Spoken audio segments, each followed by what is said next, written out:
Now let's continue by shaping this a little bit more and then adding our windscreen. So the first thing that I want to do is go into the front view, and I want to narrow this down a little bit while we still have a very low resolution. So I'm going to select these points and just pull these in, drag through these, pull those in so it's a little bit more tapered like what we are seeing in the artwork. And then I want to do a few things here. So I want to take this point and I'm dragging through so that I can select the one on the other side. And I want to align it with this back part of the windscreen. So I'm going to go to move. I'm just going to move this backwards. Okay.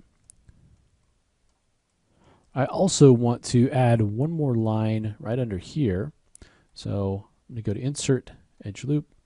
I'm going to insert an edge loop right down here, because that's going to go again all the way around. So you can see that went all the way around. And so we're just kind of defining where we want to start that opening for our windscreen. So if I select these polygons right here, those are going to be the ones that we want to use to begin this part. And I want to do a combination of pushing this in and pulling some of other pieces out. So let's start by pushing this in, and we're going to do that by going in and hitting extrude, and go ahead and push that in. You can also play with what's going to give you the best result as far as the thickness versus the local translation. I'm going to go ahead and use the thickness here for now. I think that's working pretty well. So we've pushed that in and sort of used that to define where we want to have our windscreen located.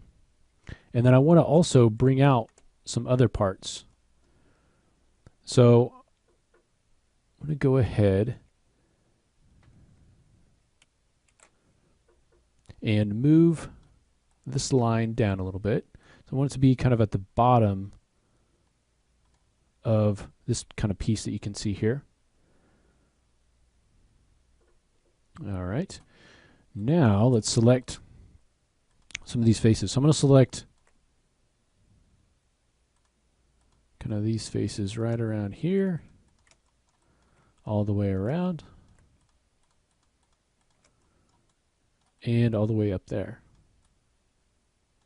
Okay, and then I don't want to have necessarily a ledge here, so I'm going to go ahead and select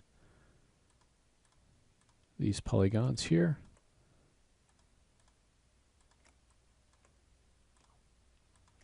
So it's basically like the upper side of this and then also the front. All right, let's go ahead and do an extrude. And again, we're going to experiment with thickness versus some of the other options there. And I think thickness is going to work fine.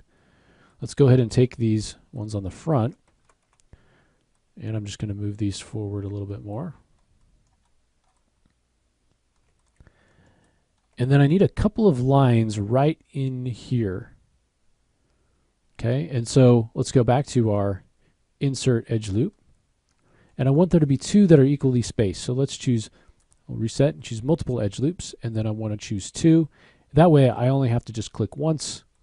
I don't have to drag anything. It's going to put them in exactly the right spot.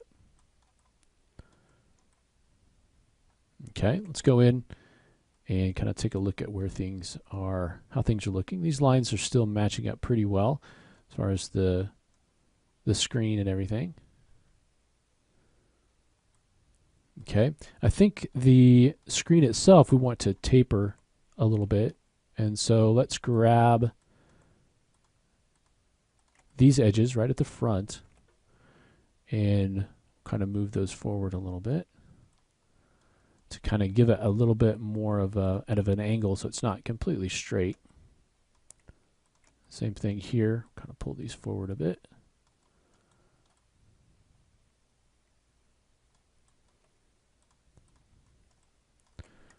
All right, so then we've got some divisions here, and we'll take a look at how what we can do to kind of modify this so we get that more of an angled look there.